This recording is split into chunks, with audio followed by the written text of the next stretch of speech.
Hey everyone, and welcome to the Sunny Go One Piece podcast. On this episode, we're going to be diving into episodes 579 through 581, which will cover manga chapters 655 through 657. And finally, we are getting back to the canon story as we begin the Punk Hazard arc, which is also contained in the larger overall Dressrosa saga, which is also starting here as well. Alright, so synopsis. The Straw Hats find themselves on their next island, but it wasn't the one they were aiming for. Instead, they land on a mysterious island that's half fire and half ice, filled with mythical creatures like a dragon and centaurs. However, it's not all fun and games, as it seems like everyone in the shadows is after the Straw Hats for perhaps some sinister reasons.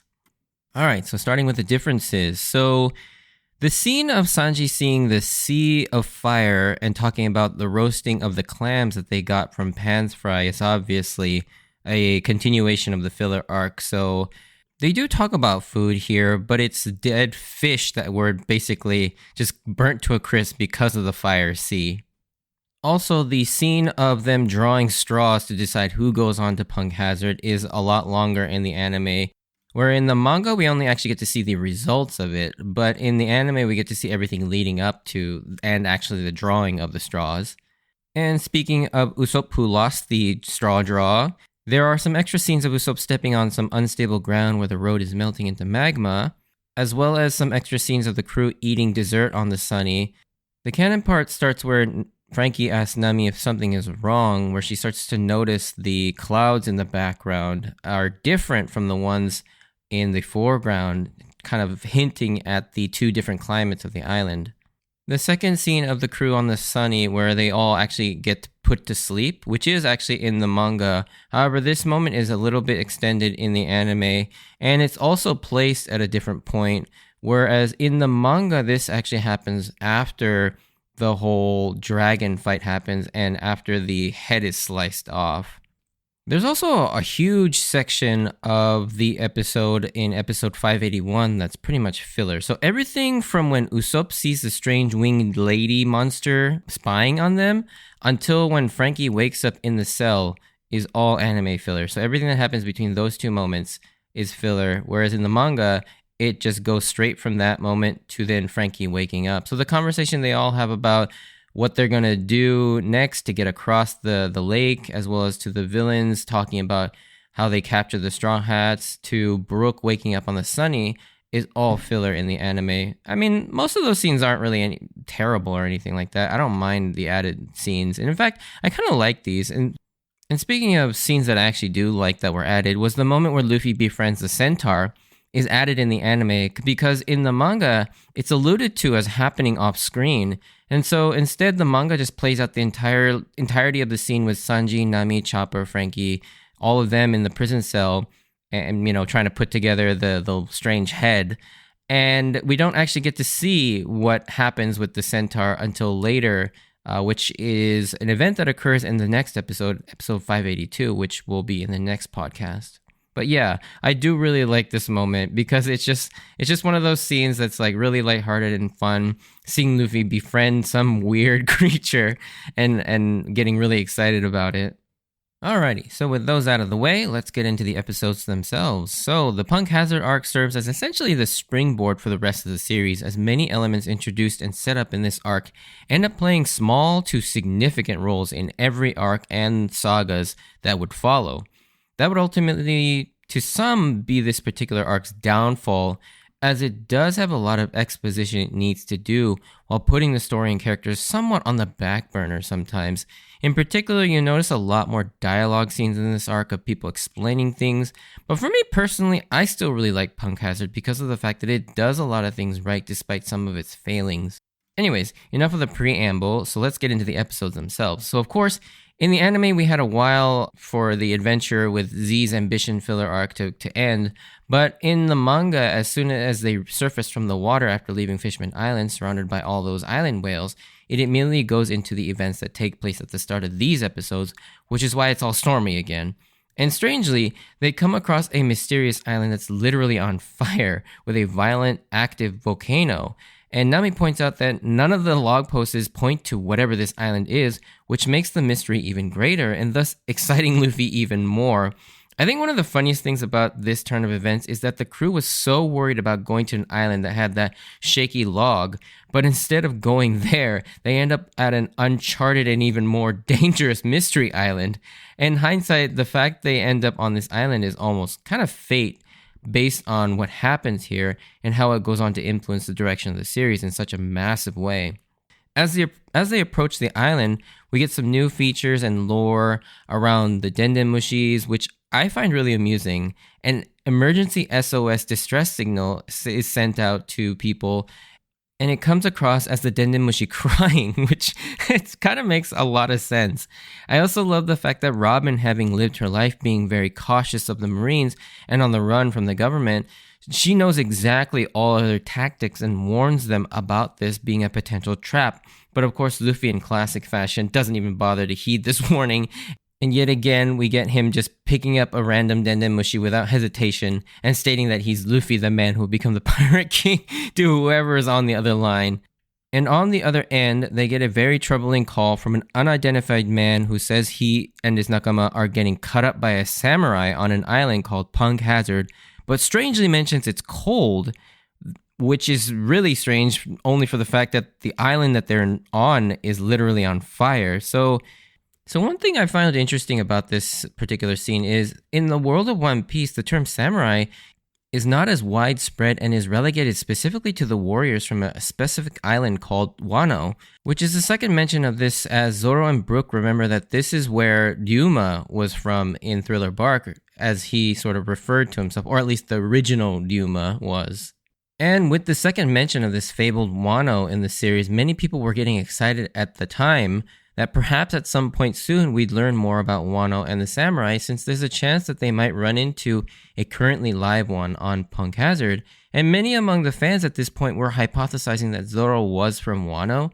It's never really clear where Zoro was born at this point in the story, but it seems like he wasn't exactly born in Shimotsuki Village in East Blue either, so it's still left up in the air where Zoro was from at the time. And so anytime Wano gets brought up and we see Zoro kind of closely related to that conversation, it inevitably gets to a point where the fans start to think, oh, maybe Zoro is from Wano.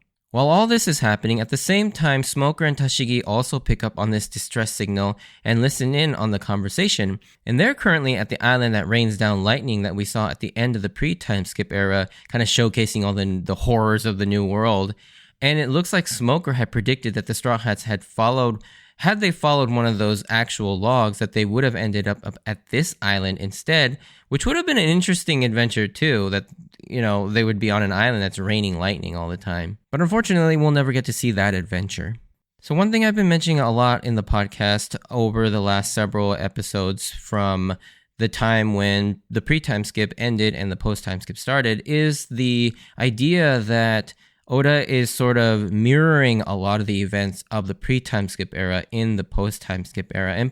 And Punk Hazard also feels kind of similar to Thriller Bark in terms of scale and structure. Like, for example, they draw straws like they did on Thriller Bark to see who gets to go on the island, although for Thriller Bark, it was to see who gets to board Brook's ghost ship. And it's so cute how Chopper immediately begs Zoro that if he's picked, please take his place, running to his big brother like always. And Usopp's reaction kills me every time when he sees he chose poorly. It's Kappe's voice acting that really sells it, how he reads the "ka" line.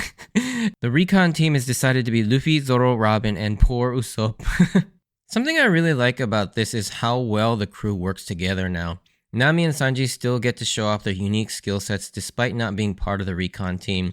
Sanji provides them with bento lunches, and Nami amazingly can create a cloud road using her Milky Dial so that they can traverse over the flames. And I thought that was such a cool moment for Nami, and because it was just kind of surprising that she's never really shown that she can do something like that, and all of a sudden she just pulls this out of her back pocket, which is really cool. Although Brook's question about whether that road actually leads all the way to the island, and Nami is just as casual as can be, saying, I don't know. As they sail away on the Mini Mary, Luffy's already eating his lunch within seconds of departing, which is another funny thing. And this is one thing I really love about Punk Hazard, and its other similarity to Thriller Bark, given its position in the story, is how much comedy is injected back into the story. There are an abundance of funny moments and hilarious gags in this arc, which is something I really appreciate because, again, you get this really like heavy arc in the previous arc, whether it was Enies Lobby in Thriller Bark's case, and we had Fishman Island with its incredibly heavy and serious themes. I mean, granted, it was still funny, but you know, they talk about some really heavy stuff in Fishman Island, and so coming back from that, I love that there's more comedy here in Punk Hazard. And this is a really small thing, but one thing that I wish that they kind of left in the anime was when Chopper is melting from the heat as they see the recon team. In the manga, Oda actually depicts Chopper literally melting, like his body is liquefying. And it's such a funny image, but the manga only makes him kind of like slump over on the railing, which I kind of wish they had left that joke in because I think it would have been really funny to see him like actually melting, like animatedly like melting. And I think that would have been really funny to see. However, it's not too long into the ride as Usopp is panicking. We see Robin and Zoro also enjoying their bento lunches too. There's this really cute moment where Robin feeds Luffy one of her croquet balls, which if Sanji saw that would be insanely envious of Luffy. And when they arrive on the island, they confirm that it is in fact the island that is mentioned in the distress call. But the more curious thing is the danger signage that has both the Marines and the world government logos, which would indicate that this was perhaps a military or a government facility. But even more prominently shown in the middle is a large skull with huge horns. And when I first saw this, I thought it kind of looked like Oars' head, but we won't exactly find out what this is till much later in the series, so I'll leave it at that in regards to the skull, but it is something very interesting. And you know, it doesn't necessarily foreshadow anything, but it's a nice reference back once you figure out and learn what it's actually referring to. Now, knowing it's connected to the Marines and the world government, on top of the fact that this place is called Punk Hazard, raises some bells because there is one very prominent name associated with both, and that is Dr. Vegapunk. Many people, including myself at this point, were convinced that this was probably one of Vegapunk's facilities where an experiment went wrong, similar to how Baltimore, where Frankie trained during the time skip. If you remember, that island was also a former Vegapunk facility that was abandoned due to some sort of an accident. And many people around the time, including me, thought we might finally get to meet the fabled Dr. Vegapunk, which was a pretty exciting prospect considering we've been getting references and mentions of him for a while now, but we have yet to actually see or meet this genius. But that will remain to be seen. I'm not necessarily going to spoil whether you do or don't meet him here, but it's an interesting thought.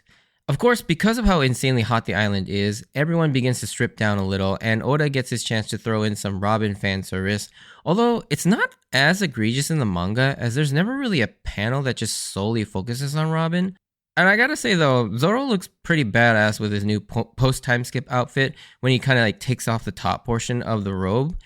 And I also love that it's here Usopp decides to finally eat his bento box, and when Zoro asks him about it, his response is absolutely perfect, saying he's stress eating. But I think this still shows that despite this, Usopp is still calm enough to just eat, which kind of shows just how much his character has grown. And there's another moment that I'll mention later on about Usopp's growth.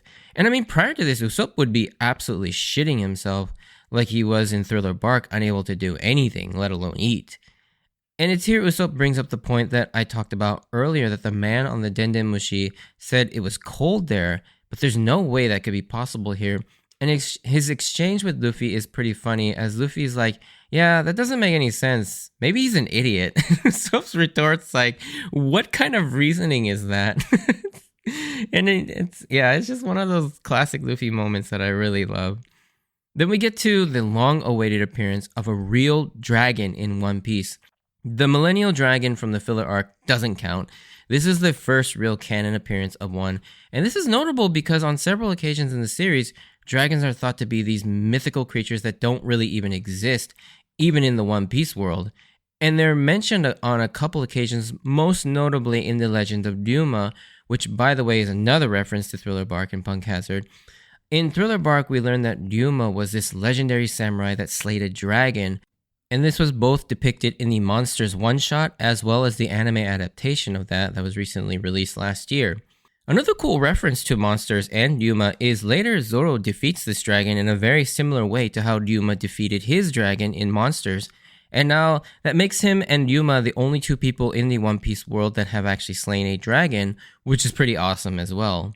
Now, I know I've mentioned this in the past, but just in case you don't know what I'm talking about, Monsters is one of Oda's like early works where he did a lot of like one-shot stories where they're basically like chapter, like a couple chapters long stories. They're not really like full-length series, they're more like small vignettes.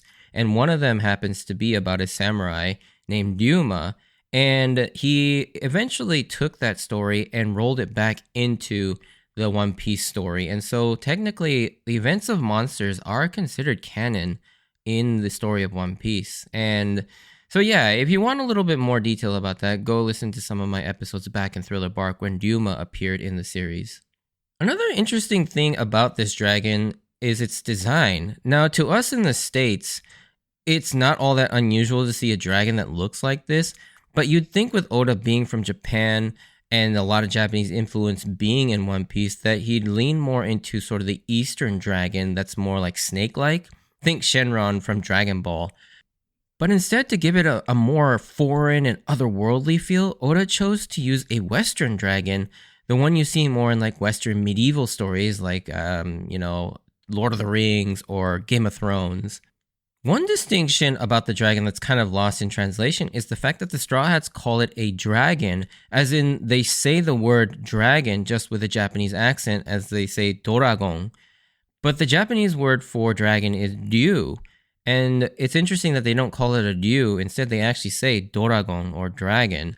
And this is why they're so taken aback by the sudden appearance of one of these, because it's such a mythical being that a Western dragon is something different altogether for them. And I find that really interesting from a lore perspective, because they're two different types of entities, and one's like this mythical thing that doesn't necessarily exist or could not exist in the One Piece world, but here one is, which is why they're all so kind of shocked at seeing this thing, despite all the other crazy things that they've seen on their adventure. And speaking of this scene, one thing about the way episode 579 ends is the fact that they had the perfect way to end the episode on the same exact cliffhanger that the manga did in chapter 655, where it ends with not just the reveal of the dragon, but it also revealed that it was talking. The final panel of chapter 655 is literally the dragon saying, "Who goes there?" And it's a really minor thing, but it just seems like a really weird missed opportunity to end the episode on that cliffhanger rather than just the simple cliffhanger of the dragon appearing. I feel like it would have been a double whammy to not only see a dragon, but also realize that it talks. And I find it hilarious all throughout this encounter. Usopp is having to be saved from the dragon's attack, but they're in the most violent ways possible as he's getting dragged and kicked all over the place by Luffy and Zoro. Kind of similar to when they first met him, and he's rolling down the hill, and instead of like catching him gently, they put their feet out and just his face slams into them. It's just some things never change between those three. Also, we get to see a couple upgraded post-time skip versions of Zoro's attack. First off, we get Toragari, which is called the Ultra Tiger Hunt. However, again, we've got a wordplay in Japanese when it comes to Zoro's attacks, and while this is unfortunately not a food-based wordplay, it is still simple wordplay. So, in Japanese, he calls this attack Urutoragari, and he's kind of smashed the words for ultra and tiger together, because the last half of ultra in a Japanese accent contains the word for tiger. So you get Urutora, and then Tora is just tiger, and ultra is Urutora. So when it pronounced, sounds like Urutora, and then he just adds gari, or the word for hunt, at the end of it. And so you get Urutora gari smashed together to make one thing. And so it's not something you can really do in English. So they just call it Ultra Tiger Hunt, which I'm totally fine with. But you do kind of miss out on that fun wordplay there. This short fight with the dragon is pretty fun though, with the discovery that there is a pair of legs just embedded in the dragon's back for some weird reason. However, my favorite part in this whole sequence has got to be when Luffy mischievously feeds the dragon its own wing to make it so that it stops flying, and it just proceeds to chomp down on it furiously into Swiss cheese, rendering it flightless. I think it's just the image of it like mindlessly chewing on its own wings. It just so furiously is what makes me laugh so much about this. But now with the dragon flightless, this is where Zoro, with the help of Usopp's green star Trampolia, uses the upgraded version of Shish Son to cut the dragon's head right off, which is pretty insane. And I love the teamwork here. And there's one slight change I love that they added in the anime, and that is in the manga we get this cool combo from the three guys, but Oda continues to kind of sideline Robin for some reason, and she doesn't get to do anything in the manga. However, the anime adds that little bit where Robin catches them with Chien Fleur and like kind of cushions their landing, and I love that Robin gets involved in the anime because then now you have all four of them being able to contribute to taking down the dragon, which I really like. And I don't know why Oda continues to just like neglect Robin for some reason when it comes to, especially when it comes to action. Like Robin is strong. I don't understand why Oda has this like hesitation of letting Robin do things. But anyways, that's a whole nother rant for another time. So one more note about Zoro and his new upgraded version of Shish Son, which in the translation is called Lion Strike, but in Japanese, while it isn't really wordplay necessarily, but essentially Oda adds the word death in front of the move and calls it Shishi Son. So in Japanese, Shishi means lion, and the word for death in Japanese is Shi. So he literally just adds a third Shi in front. So really, it would just be translated as Deadly Lion Song or Deathly Lion Song. Or Death Lion Song, I guess would also make sense. But yeah, it's really just Shish Son. So you just have three Shis and two Sons afterwards. It's not really wordplay, but it is funny though, I think. Moving on with the dragon slain, the part legit that caught me off guard the first time I saw this moment when it's revealed that the dragon itself wasn't speaking, but it was whoever this person that somehow got themselves stuck in the dragon that was actually speaking. But that's not what got me. It was when Luffy tries to pull him out and only their legs came out, with Usopp and Luffy freaking out at the fact that Luffy pulled so hard that they split him in half, basically killing him. This legit made me laugh pretty hard. However, this is probably one of the weirdest creatures / people we've ever come across, especially since the legs start talking with no face or mouth. It's really just a pair of talking legs. But the crazy thing is the legs alone are just as tall as Usopp's full-size body. So if this thing were actually to have an upper half, they'd be close to like 10 feet tall. Oh, and another thing, one other translator's note here about the way the legs talk is it keeps saying boo before most of its sentences, and I think in the subtitles they add the boo at the end. And this is actually a cheeky joke on Oda's part, pun intended, as the onomatopoeia for a fart in Japanese is boo. And so Oda is likely implying that these legs are talking through its butthole. And so all its words are essentially farts, which is very clever and very on brand for Oda's sort of like potty humor. And Luffy, like always, anytime he sees some absurd and or ridiculous creature, he wants to invite it to his crew, which is again another callback to Thriller Bark, where he especially did this quite often, most notably with the zombie tree and the zombie zebra. And now he's done this at many other points in the story, but Thriller Bark seems to have been the epitome of this behavior for Luffy due to just how many crazy beings that were present on that island. And another small reference to Thriller Bark is how when they first meet the legs, their immediate reaction was that it was a zombie. And Robin correctly points out that this is the second time the legs have mentioned the Shichibukai, leading them to, and us, to believe that the main villain of this arc might in fact be another Shichibukai, but who could it be at this point? Like, I know I was wondering who it could be. Of the remaining Shichibukai, we could easily rule out Hancock and Mihawk in my mind. It doesn't really make sense for the two of them to just have left the Straw Hats only to then show up as antagonists. That would be pretty weird. My mind initially went to Kuma, as he was the one being experimented on by Dr. Vegapunk, so this could perhaps be kind of his makeshift home base. And the other only known Shichibukai that it could potentially be was Doflamingo, but I had a hard time thinking Doflamingo would be here on this island. It just didn't quite match his vibes, but, you know, I think you could argue that it could be Doflamingo. The other very high possibility that was floating around in my head at the time was the idea that this was one of the new Shichibukai who took over one of either Moria, Jinbei, or Blackbeard's vacant spots after the Marineford War. But at that point, it's kind of pointless to speculate because we don't even know who these people are at this point. The other curious thing to come from these legs is the implication that it knows how to use observation haki, as without eyes, they were able to sense that Luffy was trying to grab him and easily dodge Luffy's outstretched arm, while also effortlessly hopping up on broken debris, avoiding fire and everything, all without sight. But then Luffy, in an attempt to catch the legs using Gomu Gomu no Rocket, he accidentally puts the legs in its nuts, but the outcome that would follow can only be seen as Oda's weird sense of humor and strange attachment to the concept of the centaur. The other famous one being the Frankie centaur transformation that he uses atop the Puffing Tom during the NES lobby arc. But I feel like there were a couple more, but I can't come up with them right off the top of my head.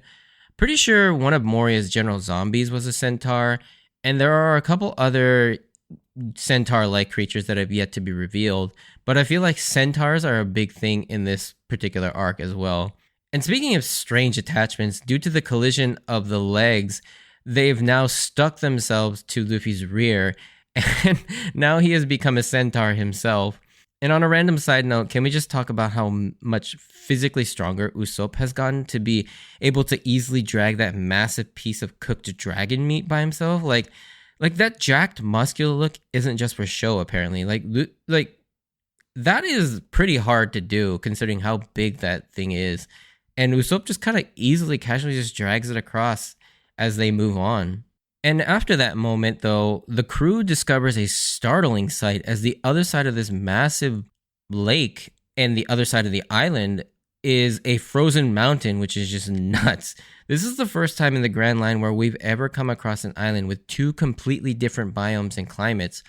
When we first received an explanation of the islands in the Grand Line from Vivi all the way back in the early parts of the Arabasta saga, she mentioned that all the islands have specific climates, and while they do have seasons within them, they vary within that same climate. So like a winter island will most likely be cold and snowy all year long, but during the summer months, it might be a little bit warmer, and then it'll be a lot more snowy and colder in the winter months. And here we have an island that's basically the two extremes at the same time, which is something new in the New World. And it kind of just goes to show you like the craziness of the New World islands.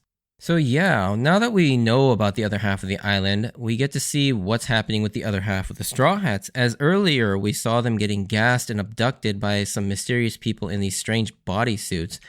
But they disregard Brook, thinking he's just a dead body, and this gag will always make me laugh, despite Oda using it as second arc in a row.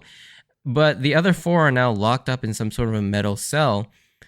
And one small little character detail that happens in this scene that I feel like gets lost is Sanji here. He feels like he failed the crew and apologizes for not reacting to the gas sooner, even though there was literally nothing Sanji could have done differently. Yet again, here we see Sanji putting an extraordinary amount of responsibility and burden on himself to protect the crew and to also not be a burden to everyone else. And this is essentially his character arc beginning again for the character of Sanji. And that arc will be something that runs basically through the majority of the rest of the series, and particularly for the next several arcs, as we see Sanji getting explored a little bit more. And I feel like this moment kind of starts to tee that up again. And again, another really comedic and funny moment is the scene of the four who are in prison trying to put together the face of this random dude, like he's a Mr. Potato Head, was genius and hilarious. And by now, if you haven't realized it yet, it's pretty obvious the legs that the other group found belongs to whoever this head is, but his torso is still missing somewhere.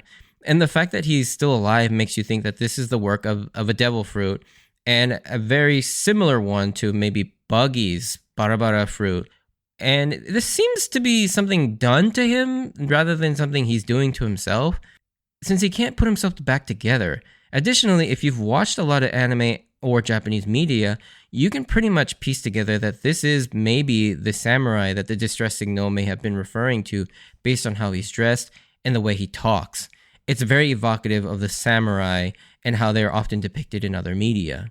Now, the episode ends with a pretty lighthearted and funny moment that I mentioned up in the differences section where Luffy gets attacked by an enemy, but it turns out it's another centaur, and they instantly bond over their shared body feature as this dude mistakes Luffy for being a real centaur like himself.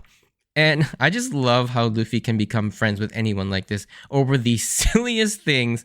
And this moment is awesome too because, like I mentioned, this was something that was never actually in the manga. It was only alluded to as happening off screen. So it's fun that the anime gets to add this back in and we now get to see it.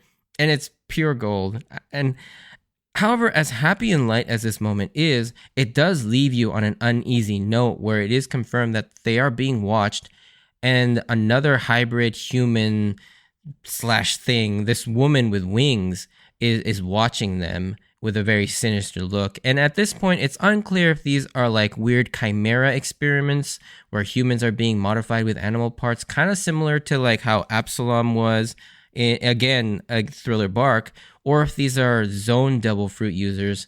But it'll be fun to see as we open up kind of the mysteries of Punk Hazard as it goes on. Already, though, I think Punk Hazard starts off really strong with a great mix of fun, comedy, suspense, and a little bit of mystery. And now I understand why critics of Punk Hazard have their complaints, and there are some legitimate problems with this arc, but I really think Punk Hazard is such a fun arc if you just take it for what it is and not what fans originally wanted it to be. In any case, I'm really looking forward to getting into Punk Hazard on the next episode and beyond, because I do really enjoy this arc.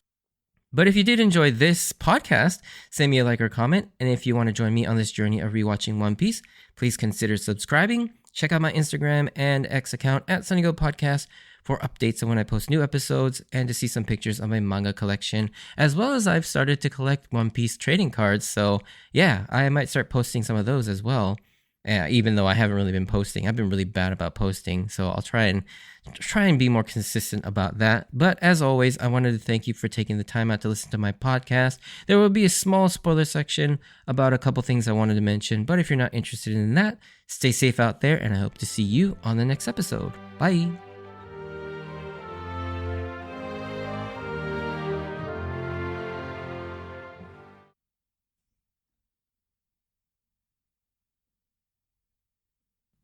Alrighty, so spoiler section.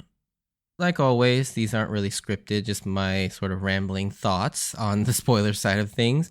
But yeah, Punk Hazard, again, like I mentioned in the non-spoiler section, is a springboard for essentially what would become the rest of the series. I think Punk Hazard, the events that happened on Punk Hazard seem to affect pretty much everything from Dressrosa, Whole Cake Island, Wano, Egghead, and it's still yet to be seen whether it's going to affect Elbaf, but yeah, I mean, that's a huge chunk of story that basically jumps off from this point on.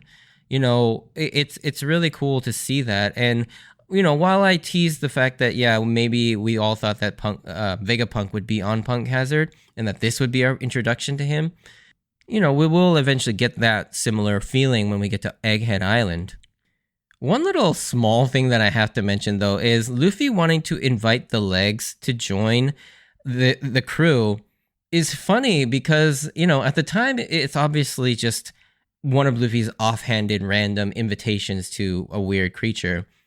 But this actually will become true when we get to the end of Wano, when Luffy basically tells Kinemon, Momonosuke, and Yamato that if they ever want to become pirates, that they would gladly accept them as a Straw Hat. And so they're essentially honorary Straw Hat members, with Kinemon being one of them, which I think is really cool, that essentially this wraps up back all the way around in like 500 more episodes. And another thing that I wanted to mention too, because I always felt kind of stupid for not realizing this or not putting the pieces together, but the fact that we got the tease of basically Kuzan and Sakazuki, or Aokiji and Akainu, having their duel. And I don't know, I can understand why I didn't pick it up, but it just seems like it's so obvious that this is where they did their duel, because you have one side with volcanoes and magma on fire and the other half just frozen solid. And it's just like, I should have put that together, but I honestly didn't until that was actually mentioned in the series later. So yeah, that one always kind of haunts me whenever I reread or rewatch Punk Hazard. But anyways, those are the few things that I just kind of wanted to mention in the spoiler section. But yeah, thanks for listening, and hope to see you on the next episode. See ya.